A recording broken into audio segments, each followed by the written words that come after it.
বাহাত্তর শহীদের লাশ আর একাত্তরটা মাথা, একাত্তরটা মাথা। বেটি সাকিনা খুঁজে বেড়ায়, কোথায় আমার পিতা, কোথায় আমার পিতা। এক মাথা কাটা দেহ থেকে তখনই আওয়াজ আসে গো, তখনই আওয়াজ আসে, এসো বেটি সাকিনা তোমার আব্বা তোমায় ডাকে গো, তোমার আব্বা তোমায় ডাকে।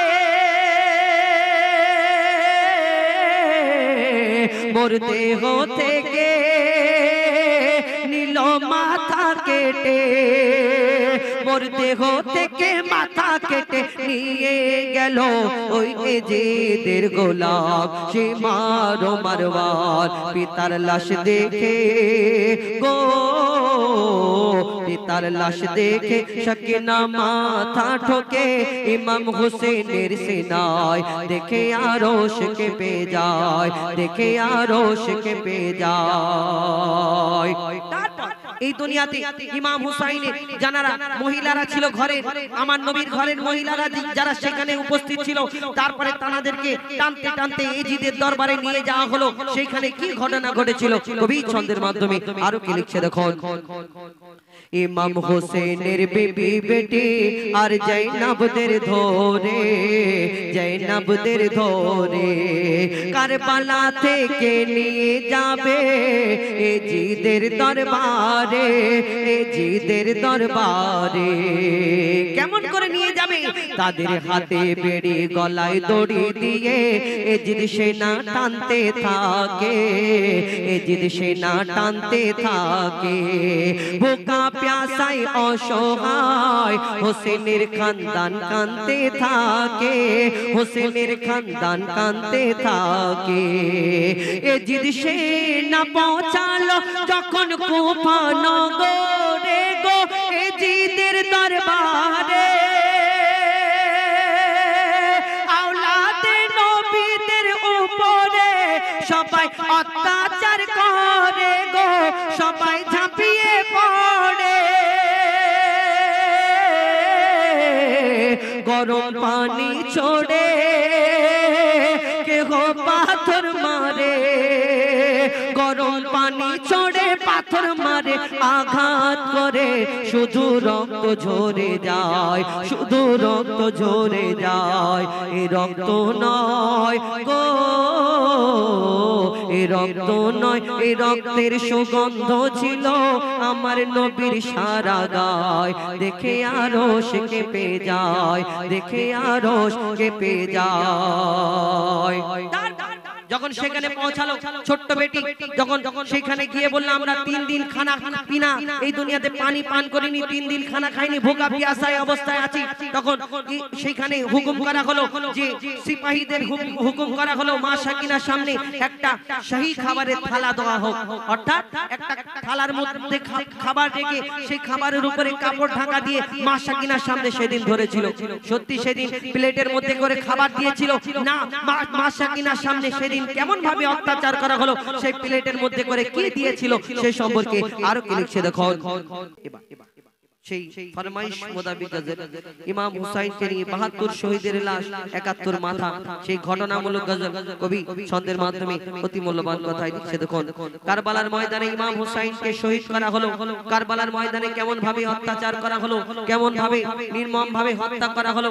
কারবালার ময়দানে যখন ইমাম হুসাইনকে শহীদ করা হলো, 72 জন মুজাহিদ ছিল এবং 72 জন মুজাহিদকে যখন শহীদ করা হলো কারবালার ময়দানে, 72 জনের দেহ ছিন্ন ভিন্ন হয়ে পড়েছিল। কারোর হাত একদিকে, কারোর ওই ধড় একদিকে, কারোর পা একদিকে এই দুনিয়ার ওই কারবালার ময়দানে, আর এক একজনের মাথা এক একদিকে ছড়িয়ে ছিটিয়ে। এবং 72টা দেহ রয়েছে কিন্তু 71টা মাথা, সব মাথা খুঁজে খুঁজে মা সাকিনা, ইমাম হুসাইনের ছোট্ট বেটি মা সাকিনা যখন সব মাথা তুলে তুলে দেখে কিন্তু ইমাম হুসাইনের মাথা খুঁজে পেল না। 71টা মাথা দেখতে পেল, একটা মাথা খুঁজে পেল না। সেই দিন একটা কাটা দেহ থেকে তার কাছে কি আওয়াজ এলো কবি ছন্দের মাধ্যমে সেই সম্পর্কে অতি মূল্যবান কথায় লিখছে দেখুন। একা একা না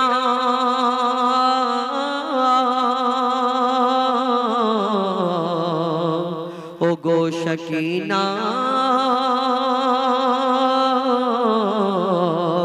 অভিশপ্ত কারবালায় অভিশপ্ত কারবালায় অভিশপ্ত কারবালায় শোনো গো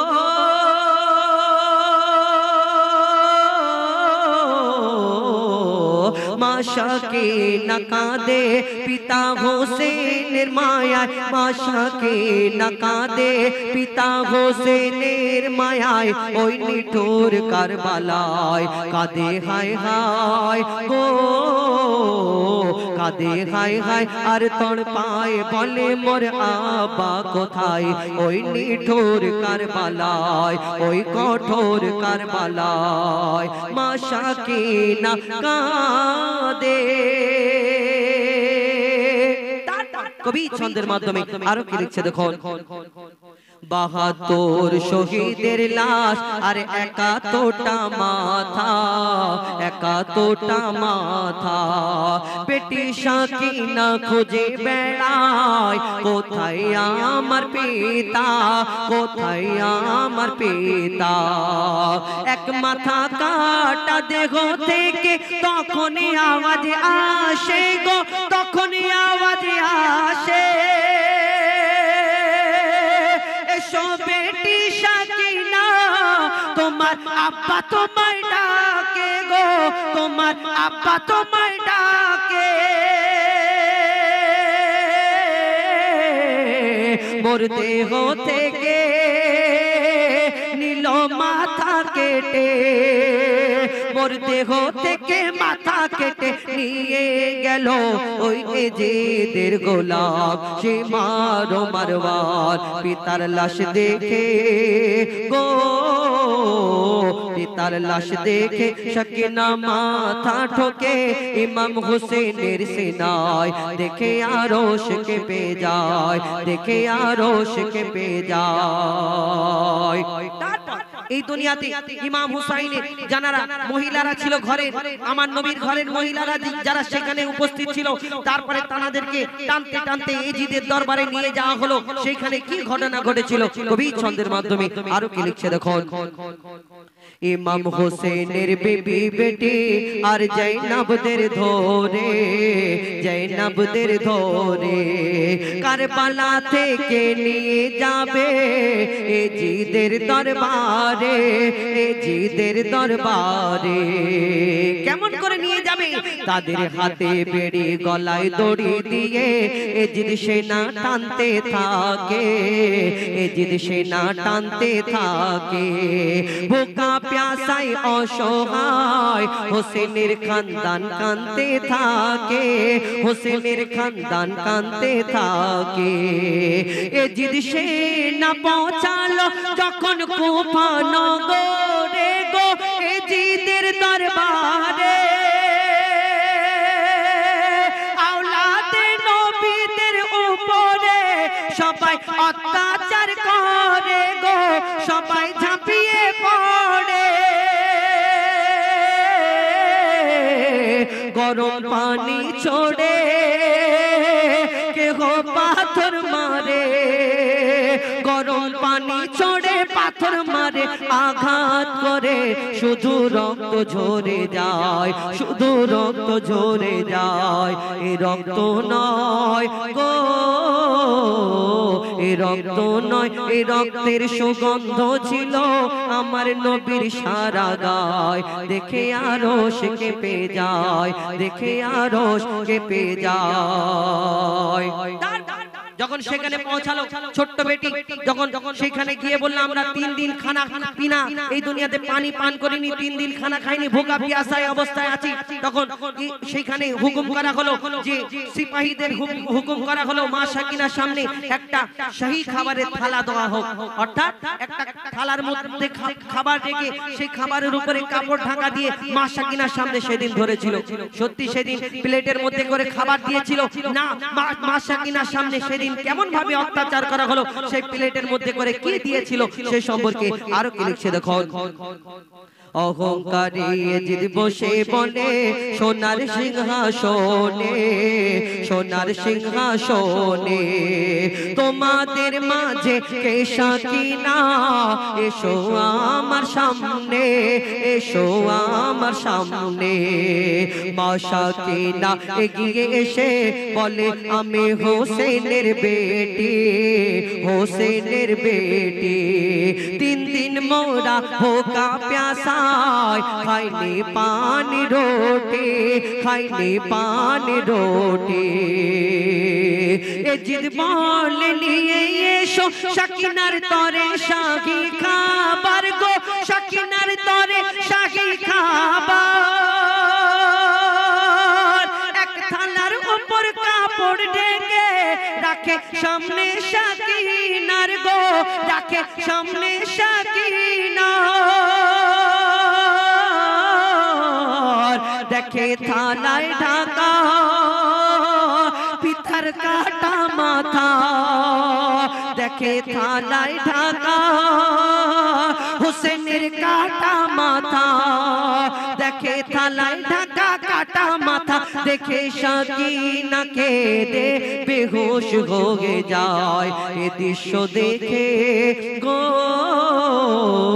এ দৃশ্য দেখে হোসেনের নিথর চোখে অশ্রু ঝরে যায়। দেখে এজিদ চমকে যায়, দেখে আরশ কেঁপে যায়।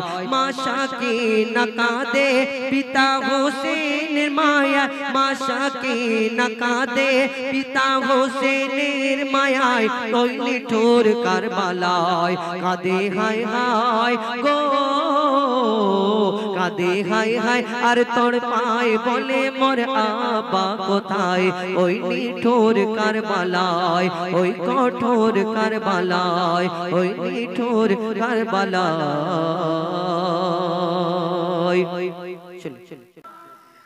মুস্তাফা মুস্তাফা মুস্তাফা মুস্তাফা মুস্তাফা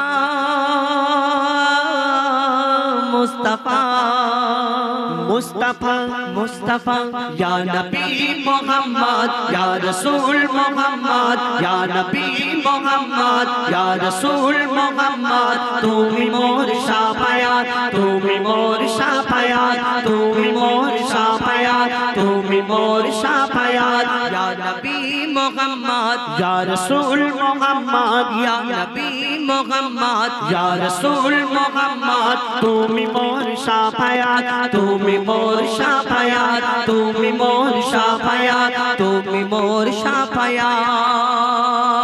পেলে দিদার একটি বার তোমাকে খোদার কসম, পেলে দিদার একটি বার তোমাকে খোদার কসম।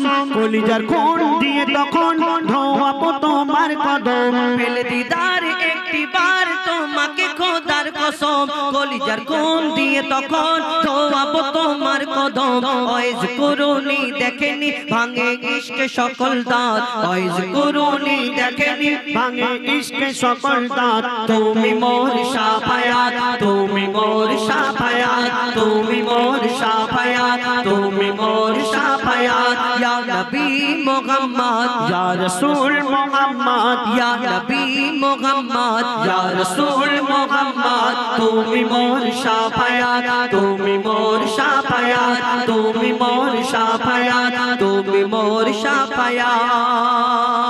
কোরআন দেখ 101 আল কোরআনে নবীর নাম, দুটি কম আল্লাহর নাম 99 গিয়ে থাম। কোরআন দেখ 101 আল কোরআনে নবীর নাম, দুটি কম আল্লাহর নাম 99 গিয়ে থাম। কুসুম বিহীন দেখো ডিম এর পাবে না কোনো স্বাদ, কুসুম বিহীন দেখো ডিম এর পাবে না কোনো স্বাদ। তুমি মোর শাফায়াত, তুমি মোর শাফায়াত, তুমি মোর শাফায়াত, তুমি মোর শাফায়াত। ইয়া নবী মুহাম্মদ ইয়া রাসূল মুহাম্মদ ইয়া নবী মুহাম্মদ ইয়া রাসূল মুহাম্মদ। তুমি মোর শাফায়াত, তুমি মোর শাফায়াত, তুমি মোর শাফায়াত, তুমি মোর সাফায়াত।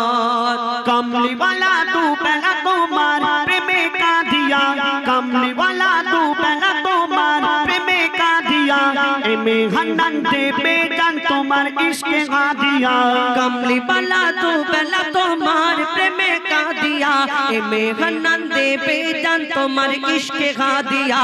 অন্তরে আছো জুড়ে আমার ইমানি দৌলত, অন্তরে আছো জুড়ে আমার ইমানি দৌলত। তুমি মোর সাফায়াত, তুমি মোর সাফায়াত, তুমি মোর সাফায়াত, তুমি মোর সাফায়াত। ইয়া নবী মুহাম্মদ, या रसूल मोहम्मद, ইয়া নবী মুহাম্মদ, ইয়া রাসূল মুহাম্মদ। তুমি মোর সাফায়াত, তুমি মোর সাফায়াত, তুমি মোর সাফায়াত, তুমি মোর সাফায়াত, তুমি মোর সাফায়াত, তুমি মোর সাফায়াত, তুমি মোর সাফায়াত, তুমি মোর ইয়া নবী, তুমি মোর সাফায়াত, তুমি মোর সাফায়াত, ইয়া নবী, তুমি মোর সাফায়াত, তুমি মোর ইয়া সাফায়াত, নবী। তুমি মোর সাফায়াত।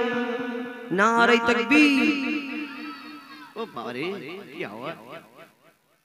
তোদের ভাত খাওয়াতে হবে, হ্যাঁ পান্তা ভাত খাওয়াতে হবে, তবে আওয়াজ বেরোবে। দুপুরে কি খেয়েছো? ভাত খেয়েছিলে? আওয়াজ কই? আর আমার মায়েরা যারা রাস্তায় দাঁড়িয়ে আছেন, আমি অনুরোধ করব দয়া করে আপনারা ভিতরে এসে বসেন। আপনাদের জন্য জায়গা করেছে এত কষ্ট করে। যদি না ভালো লাগে আপনারা বাড়ি চলে যান, কেন রাস্তায় দাঁড়িয়ে আছেন, এটা যাতায়াতের করার রাস্তা। আর না হলে আপনাদের জন্য ভিতরে আরেকটা জায়গা করা আছে, সেখানে চলে যান। আর না হলে এদিকে এসে বসে শোনেন। আচ্ছা, বারবার বলা সত্ত্বেও আমি দেখছি আমার মা বোনেরা যারা দাঁড়িয়ে আছে, একটুখানি প্লিজ আপনারা বসুন। আমরা দেখতে পাচ্ছি ছোটরা, আমার ছোট ছোট ভাইয়েরাও দাঁড়িয়ে আছে। বসেন, আপনারা বসেন। যারা ছোট ছোট বোনেরা আছেন বসে যান, ফাঁকা জায়গাগুলো পূরণ করুন, বসে যান, খুব ভালো লাগবে। আমার শ্রদ্ধেয় ভাই আশরাফুল ভাই এসে গেছেন, সাউন্ডম্যান আশরাফুল ভাই, অনেক ধন্যবাদ। ছোট ছোট বোনেরা যারা আছো ফাঁকা জায়গাগুলো পূরণ করো, হয় দাঁড়িয়ে যাও, আপনাদের জন্য ভালো জায়গা আছে, বাসার ব্যবস্থা আছে, বসেন, না তো একটু আপনারা সামনে এসে বসে যান, শুনতে দেখুন।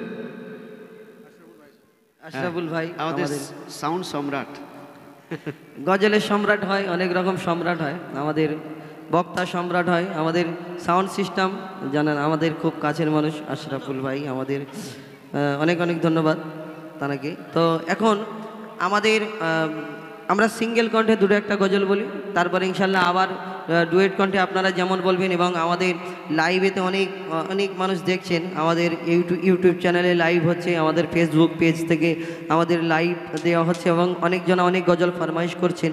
ইনশাল্লাহ তানাদের গজলগুলো পরিবেশন করে শোনাবো। একটি শাবে বারাতের গজল আমি নতুন বার করেছি, আজকে সকালে আমার YouTube channel MD Huzaifa official YouTube চ্যানেলে আমি আপলোড করেছি, এবং সেই গজল ইনশাল্লাহ পরিবেশন করে শোনাবো।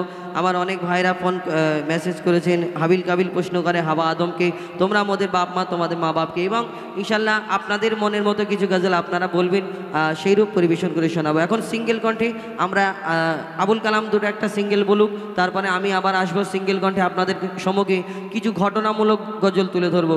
হাবিল কাবিল প্রশ্ন করে হাওয়া আদমকে, বিনা দানার খেজুর কী করে হলো, এবং আরও বিভিন্ন ধরনের গজল আমরা আপনাদের সম্মুখে শোনানোর চেষ্টা করবো ইনশাল্লাহ। হ্যালো, ঠিক, হ্যালো। যাই হোক, আপনারা ডুয়েট কণ্ঠে অনেকগুলো গজল শুনলেন, এবার আপনাদের সামনে কিছু সিঙ্গেল কণ্ঠে গজল পরিবেশন করে শোনাবো, তারপরে আবারও ডুয়েট কণ্ঠে শোনাবো। আপনাদের এখানে আমরা একদম প্রথম, আর আপনারা কি ধরনের গজল শুনতে ভালোবাসেন আমাদের জানা নেই, তো যদি আপনারা একটু সহযোগিতা করেন আমাদের, তাহলে সেই ধরনের গজলগুলো আমরা ইনশাল্লাহ গিয়ে শোনাবার চেষ্টা করব।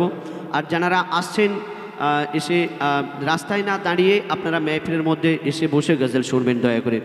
তো এখন আপনাদের সামনে একটি নিত্য নতুন গজল পরিবেশন করে শোনাবো। আপনারা নাম শুনেছেন, হযরত বিলালের নাম শুনেছেন, বাচ্চারা বিলালের নাম শুনেছো তোমরা? হযরত বিলালের উনি কি করতেন?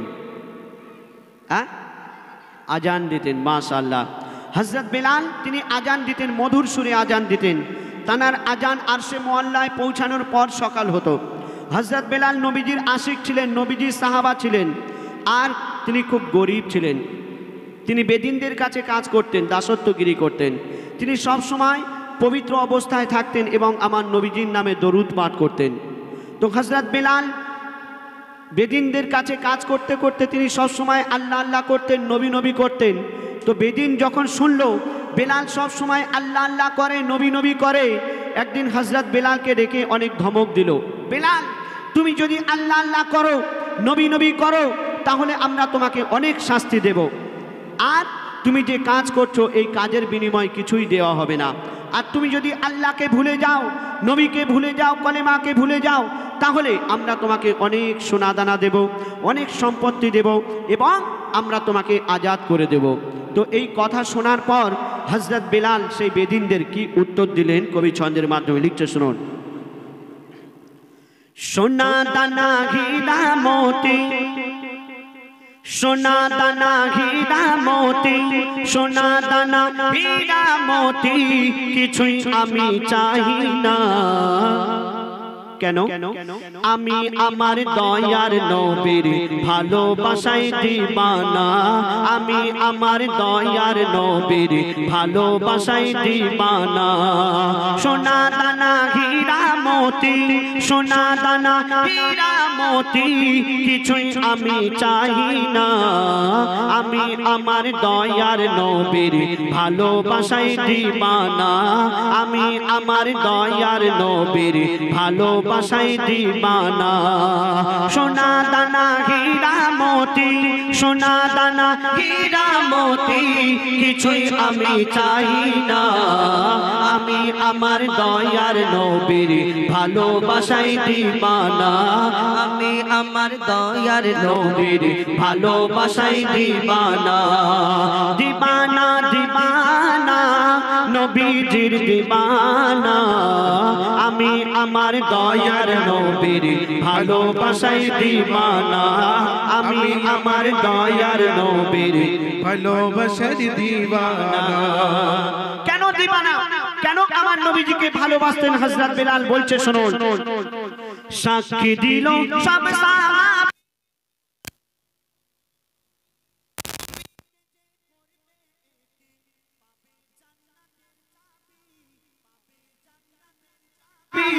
সাক্ষী দিল সব সাহাবী, খোদার বন্ধু মোর নবী, নবীকে যে করবে একিন পাবে জান্নাতের চাবি, পাবে জান্নাতের চাবি।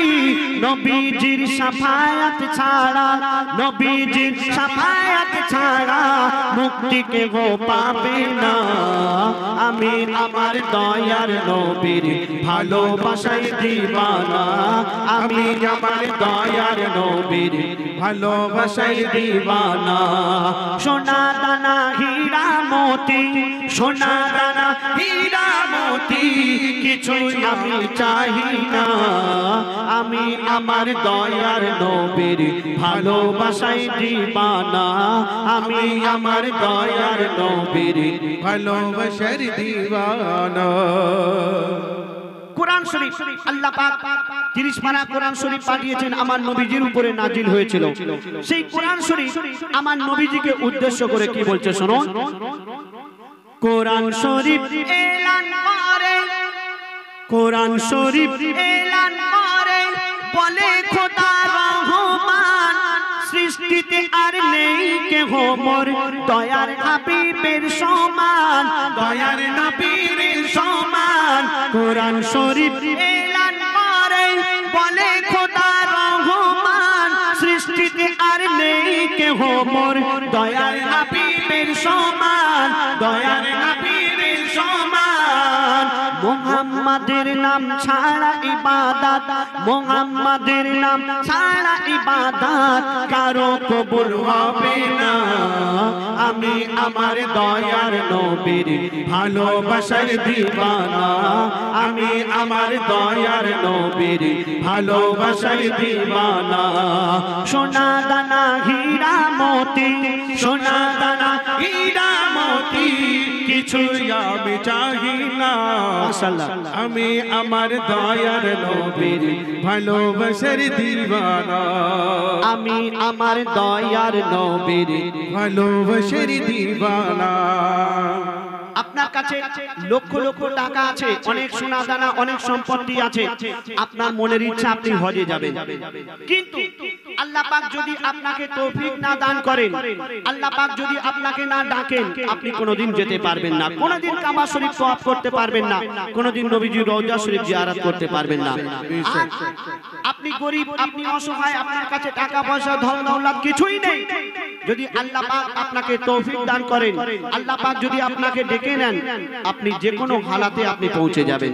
তোমার কবি ইয়াসিন সাহেব যিনি গজলটি লিখেছেন, তিনি এই গজলটি লেখার আগে স্বপ্নের মাধ্যমে কি দেখতেন সেটা ছন্দের মাধ্যমে তুলে ধরেছেন। বলছে শুনুন, স্বপ্ন দেখি ঘুমের ঘরে, স্বপ্ন দেখি ঘুমের ঘরে, কাবা শরীফ কই মোরে, কেউ বা আসে ফরজ হজে, কেউ এসে উমরা করে, কেউ এসে উমরা করে, স্বপ্ন দেখি ঘুমের ঘরে, কাবা শরীফ কই মোরে, কেউ বা আসে ফরজ হজে, কেউ এসে উমরা করে, কেউ এসে উমরা করে।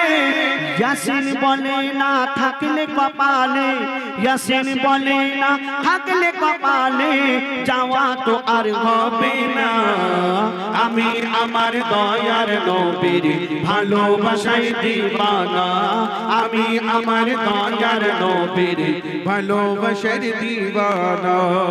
সোনা দানা হীরা মতি, না না না, সোনা দানা, সোনা দানা হীরা মতি কিছুই আমি চাহি না, আমি আমার দয়ার নবীর ভালোবাসার দিওয়ানা, আমি আমার দয়ার নবীর ভালোবাসার দিওয়ানা। क्या बात है, बहुत खूब। আমাদের জাকির সাহেব আমাদের খুব কাছের মানুষ, ওনার সঙ্গে আমরা এই আপনাদের উত্তর 24 পরগনায় বিভিন্ন জায়গায় অনুষ্ঠান করে থাকি, বিভিন্ন জায়গায় দেখা হয়, খুব মধুর সুরে গজল পাঠ করেন। তো যাই হোক, ওনার ডাকে আমরা আজকে সাড়া দিতে পেরেছি এই সুন্দর মেহফিলে, আমাদের মতো সামান্য শিল্পী আমরা উপস্থিত হতে পেরেছি। আল্লাহর কাছে লাখ লাখ শুকরিয়া জানাই, আর আপনাদেরকে অনেক অনেক ধন্যবাদ যে আপনারা আপনাদের মূল্যবান সময় আমাদেরকে দিচ্ছেন, যেভাবে আমাদের সহযোগিতা করছেন আমার মায়েরা, আপনাদের অনেক অনেক ধন্যবাদ জানাই। আর আমার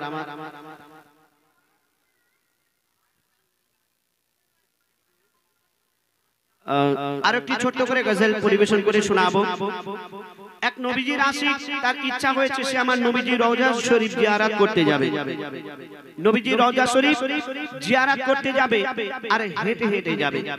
তো সেই নবীজির আশিককে জিজ্ঞাসা করা হচ্ছে যে ভাই, এই জামানায় এখন তো আর মানুষ কেউ হেঁটে হেঁটে হজে যায় না, আগেকার যুগের মানুষেরা হেঁটে হেঁটে হজে যেত, উটের পিঠে চেপে হজে যেত, পানির জাহাজে হজে যেত, কিন্তু এই জামানায় এত ভালো সুযোগ সুবিধা থাকতেও তুমি কেন হেঁটে হেঁটে যাবে, আর তুমি কিভাবে যাবে, কেন এখান থেকে আরো প্রায় 25,000 কিলোমিটার দূর, তুমি হেঁটে হেঁটে কিভাবে যাবে? তো সেই নবীজির আশিক কি উত্তর দিচ্ছেন, বলছে শুনুন। কলেমা দরুদ পড়তে পড়তে চলে যাব মদিনায়, কলেমা দরুদ পড়তে পড়তে চলে যাব মদিনায়, কলেমা দরুদ পড়তে পড়তে চলে যাব মদিনায়, কলেমা দরুদ পড়তে পড়তে চলে যাব মদিনায়। আল্লাহ মোদের পৌঁছে দিও, আল্লাহ মোদের পৌঁছে দিও নবীজির পাক রওজায়, কলেমা দরুদ পড়তে পড়তে চলে যাব মদিনায়, কলেমা দরুদ পড়তে পড়তে চলে যাব মদিনায়। সেই নবীর আশিককে আরো যখন জিজ্ঞাসা করা হচ্ছে যে ভাই তুমি মদিনায় গিয়ে কি করবে, তো সেই আশিক কি উত্তর দিচ্ছেন শুনুন। মেখে নেব সারা গায়ে, মেখে নেব সারা গায়ে সোনার মদিনার মাটি। কেন? গোনা আমার যাবে ধুয়ে, গোনা আমার যাবে ধুয়ে, বলছে মোর নামাজ পাটি। আর মসজিদে নববীর মাঝে যে জন করিবে কান্নাকাটি, মসজিদে নববীর মাঝে যে জন করিবে কান্নাকাটি, নেকিতে ভরে দেবে খোদা তার, ও গো নেকিতে ভরে দেবে খোদা তার, আমল নামার পাতায় পাতায় কলেমা দরুদ পড়তে পড়তে চলে যাব মদিনায়, কলেমা দরুদ পড়তে পড়তে চলে যাব মদিনায়। আল্লাহ মোদের পৌঁছে দিও, আল্লাহ মোদের পৌঁছে দিও নবীজির পাকে রওজায়, কলেমা দরুদ পড়তে পড়তে চলে যাব মদিনায়, কলেমা দরুদ পড়তে পড়তে চলে যাব মদিনায়। আমরা যে কাবা শরীফের দিকে মুখ ফিরে নামাজ পড়ি, এই কাবা শরীফ আমার নবীজিকে উদ্দেশ্য করে কি বলছে শুনুন। বলছে কাবা আমার শোভা, বলছে কাবা আমার শোভা, নবী মুহাম্মদ মুস্তাফা। কেন? নবীর বাদাউলাত আজকে আমার, নবীর বাদাউলাত আজকে আমার, এত ইজ্জত মারতাবা। যে কাবা শরীফের দিকে আমরা মুখ ফিরে নামাজ পড়ি, এই কাবা শরীফ আমার নবীজির আসার আগেও ছিল অন্যান্য নবীজির জামানায়, কিন্তু সেইভাবে সম্মান পায়নি যতটুকু পেয়েছে আমার নবী আসার পর।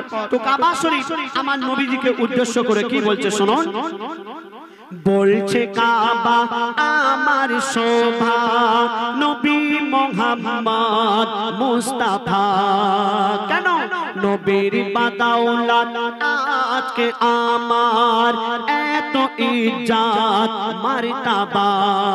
তাই উম্মতে নবীজির কাবা আমি, উম্মতে নবীজির কাবা আমি, নূর নবীজি আমার কাবা, উম্মতে নবীজির কাবা আমি, নূর নবীজি আমার কাবা। কসম খোদার নবীজির তাজিমে, কসম খোদার নবীজির তাজিমে, আমার মাটির ভিত ঝুঁকে যায়, কলেমা দরুদ পড়তে পড়তে চলে যাব মদিনায়, কলেমা দরুদ পড়তে পড়তে চলে যাব মদিনায়। আল্লাহ মোদের পৌঁছে দিও, আল্লাহ মোদের পৌঁছে দিও নবীজির পাকে রওজায়, কলেমা দরুদ পড়তে পড়তে চলে যাব মদিনায়, কলেমা দরুদ পড়তে পড়তে চলে যাব মদিনায়। আল্লাহ পাক আমাদের কাছে কোরআন শরীফ পাঠিয়েছেন, আর কোরআন শরীফ পড়তে বলা হয়েছে, কিন্তু আমরা মুসলমান, আমরা হতভাগা মুসলমান, আমরা এই কোরআন শরীফ পড়ার মতো সময় পাই না। আবার আমাদের মধ্যে অনেক মানুষ আছে এই কোরআন শরীফকে ভুল ধরে, বলে থাকে যে আল্লাহ পাক কোরআন শরীফ নাজিল করেননি, আল্লাহ রাসূল নিজের মন গড়া কথা লিখেছেন। নাউজুবিল্লাহ। এই কোরআন শরীফের সন্ধান করে বিজ্ঞানীরা তারা চাঁদের দেশে পৌঁছে গেছে, আর সেই চাঁদের দেশে দেশে গিয়ে তারা কি শুনতে পাচ্ছে আর কি দেখা পাচ্ছে বলছে শুনুন। বিজ্ঞানীরা বলছে আমরা, বিজ্ঞানীরা বলছে আমরা গিয়েছি চাঁদের দেশে। আর অবাক হয়ে যায় সবাই শুনতে পায়, অবাক হয়ে যায় সবাই শুনতে পায়, আর বিশুরের টান আসছে ভেসে। বিজ্ঞানীরা তারা তাদের দেশে গিয়ে শুনতে পাচ্ছে যে একটা আরবি সুরের টান তারা শুনছে যে ভেসে ভেসে আসছে। তারা চিন্তায় পড়ে গেল যে আমার কোথা থেকে আসছে, কিসের শব্দ। তারা সেটা রেকর্ডিং করে তারা কম্পিউটারে রিসার্চ করে কি শুনতে পেল আর কি দেখা পেল বলছে শুনুন। বিজ্ঞানীরা বলছে আমরা গিয়েছি চাঁদের দেশে, অবাক হয়ে যায় সবাই শুনতে পায়, আর বিশুরের টান আসছে ভেসে। তখন কম্পিউটারে বারে বারে যাচাই করে দেখি শেষে, কম্পিউটারে বারে বারে যাচাই করে দেখি শেষে, হাজরাত বেলালের আযানের সুর, হাজরাত বেলালের আযানের সুর ওই চাঁদেতে শোনা যায়। কলেমা দরুদ পড়তে পড়তে চলে যাব মদিনায়, কলেমা দরুদ পড়তে পড়তে চলে যাব মদিনায়। আল্লাহ মোদের পৌঁছে দিও, আল্লাহ মোদের পৌঁছে দিও নবীজির পাক রওজায়। কলেমা দরুদ পড়তে পড়তে চলে যাব মদিনায়। শুলে শুলে শুলে শুলে শুলে। এবার পরবর্তী শিল্পী আমার বন্ধু এমডি হুজাইফা, তার কণ্ঠে কয়েকটি গজল আপনারা শুনুন, সিঙ্গেল কণ্ঠে। তারপরে আবারও আমরা ডুয়েট কণ্ঠে, সিঙ্গেল কণ্ঠে আপনারা যেভাবে বলবেন সেভাবে ইনশাআল্লাহ গজল পরিবেশন করে শোনাবো। যাই হোক, এই পরিবেশনে আমার বন্ধু আবুল কালামের কণ্ঠ থেকে সুন্দর সুন্দর নাত, হাম, মানকাবাত বিভিন্ন ধরনের গজল পরিবেশন করে শোনালেন। তো এখন আপনাদের সম্মুখে আমার কাছে কয়েকটি গজল ফরমাইশ করেছেন, সেইগুলো ইনশাআল্লাহ পরিবেশন করে শোনাবো। তো এখন আমার পাঁচিল বেড়ে থেকে একজন আমার দাদা এসেছেন। আদমের কদম ধরে হাওয়া মা কেঁদে পড়ে, গন্ধম খেয়েছি বলে দিল খোদা জুদা করে, এই গজল ফরমাইশ করেছেন। এবং আমার কাছে আরো গজল ফরমাইশ রয়েছেন। হাবিল কাবিল প্রশ্ন করে হাওয়া আদমকে, তোমরা মোদের বাপ মা, তোমাদের মা বাপ কি? কিন্তু আমার তরফ থেকে একটা নতুন গজল পরিবেশন করে শোনাবো, বিনা দানার খেজুর। আপনারা অনেক রকম গজল শুনেছেন, বিভিন্ন ঘটনামূলক গজল শুনেছেন। আমি আজকে একদম নিত্য নতুন একটি ঘটনা আপনাদের সঙ্গে তুলে ধরবো। আমার নবীর জামানায় আপনাদের এই এলাকায় এইখানে যাই হোক এইখানে এই এলাকায় আপনার টোটাল আপনার এই এলাকা বাদ দিন, পুরো হাড়োয়া উত্তর 24 পরগনা যদি পুরো ঘুরে দেখেন কয়েকশো কয়েক হাজার হাজার খেজুর গাছ আছে। খেজুর গাছ প্রত্যেক এলাকায় এলাকায় আপনি দেখতে পাবেন। আপনার ওই উত্তর 24 পরগনা, দক্ষিণ 24 পরগনা ছাড়ুন, অল ওয়েস্ট বেঙ্গলে ঘুরলে আপনি দেখতে পাবেন কয়েক লক্ষ লক্ষ খেজুর গাছ। কিন্তু একটা খেজুর গাছে আপনি দেখাতে পারবেন না এরকম যে কোনো খেজুর গাছে খেজুর হয়, কিন্তু সেই খেজুরের মধ্যে দানা থাকে না, বিনা দানার খেজুর। এরকম কোন খেজুর গাছ এরকম দেখাতে আমাদের বাংলার মধ্যে দেখা পাওয়া যায়। পুরো ভারতবর্ষে খুঁজলে পাবেন না, কিন্তু আরবের বুকে একটা খেজুর হয় বিনা দানার খেজুর। অনেক রকম খেজুর হয়, তার মধ্যে বিনা দানার খেজুর একটা হয়। সব রকম খেজুর, কিন্তু তার মধ্যে বিনা দানার খেজুরটা হলো কোথা থেকে, এলো কোথা থেকে? এই বিনা দানার খেজুরটার রাজ কি?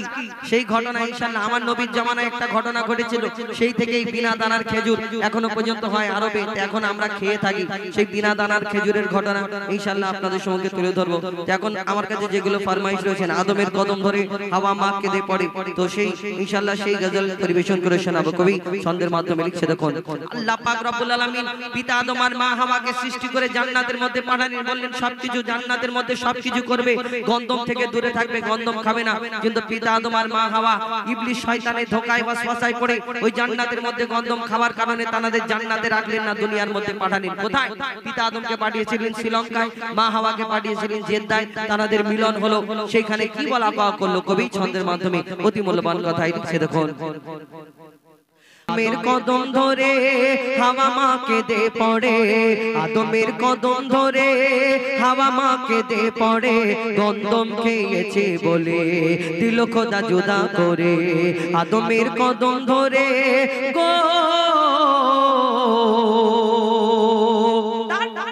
সেখানে কি বলা পাওয়া করে কবি ছন্দের মাধ্যমে আরো কি লিখছে দেখো, মোরা দুজনাতে যখন ছিলাম জান্নাতে, মোরা দুজনাতে যখন ছিলাম জান্নাতে, শয়তান ধোঁকা দিয়ে বলে গন্ধম খেতে, শয়তান ধোঁকা দিয়ে বলে গন্ধম খেতে, শয়তানের ধোঁকায় পড়ে খেয়েছি ভুল করে, গন্ধম খাবার পরে খোদার লানত পড়ে, গন্ধম খাবার পরে খোদার লানত পড়ে গো, জান্নাতি পোশাক কেড়ে দুনিয়ায় দিল ছেড়ে, ওই জান্নাতি পোশাক কেড়ে দুনিয়ায় দিল ছেড়ে, দুজনকে দুই কিনারে, দুজনকে দুই কিনারে, আদমের কদম ধরে হাওয়া মা কেঁদে পড়ে, আদমের কদম ধরে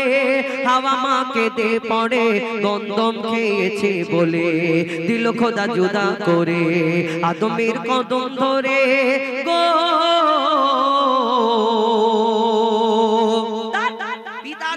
আল্লাহর দরবারে সিজদা করলেন, কম বেশি 300 বছর। আল্লাহ ক্ষমা করে দিন, আল্লাহ ক্ষমা করলেন না। আর সময় আল্লাহ যে নাম লেখা ছিল সেই নামের ওসিলাতে আবার যখন আল্লাহর দরবারে সিজদা করলেন আল্লাহ ক্ষমা করেছিলেন। যদি 300 বছর আল্লাহ ক্ষমা করলেন না, কার এমন নাম লেখা ছিল আর সময় আল্লাহ পিতা আদম সেই নামের ওসিলাতে আল্লাহ ক্ষমা করে দিয়েছিলেন পিতা আদমকে। নিয়েছি আমরা প্রত্যেক মানুষ যারা মুসলমান ঘরে জন্ম নিয়েছে এই দুনিয়াতে, আমাদের এই দুনিয়াতে যত মানুষ দুনিয়াতে এসেছে, হিন্দু ইহুদি বৌদ্ধ খ্রিস্টান যে কোনো ধর্মের মানুষ হোক না কেন, আমাদের প্রত্যেক একটা মা বাপ আছে জন্মদাতা। বাপ মা না জন্ম দিলে আমরা কি করে আসবো দুনিয়াতে? আবার এই দুনিয়াতে যখন আমরা মুসলমান যারা আমাদেরও বাপ মা আছে, সবাইয়ের বাপ মা আছে, কিন্তু তফাৎ এটাই যে অন্য জনা তাদের 4টে করে বাপ মা, একটা শ্বশুর শাশুড়ি, একটা বাপ মা জন্মদাতা, কিন্তু আমরা মুসলমান আমাদের 6টা বাপ মা। কেমন করে?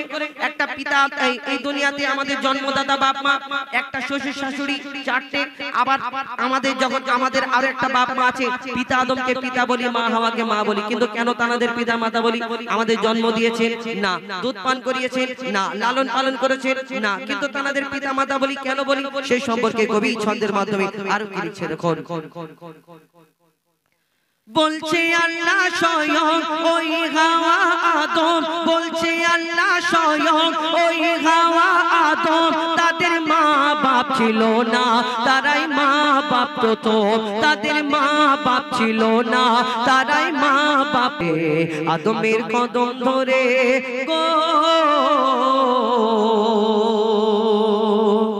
শুনুন, এটি ফরমাইশ মোতাবিক গজল।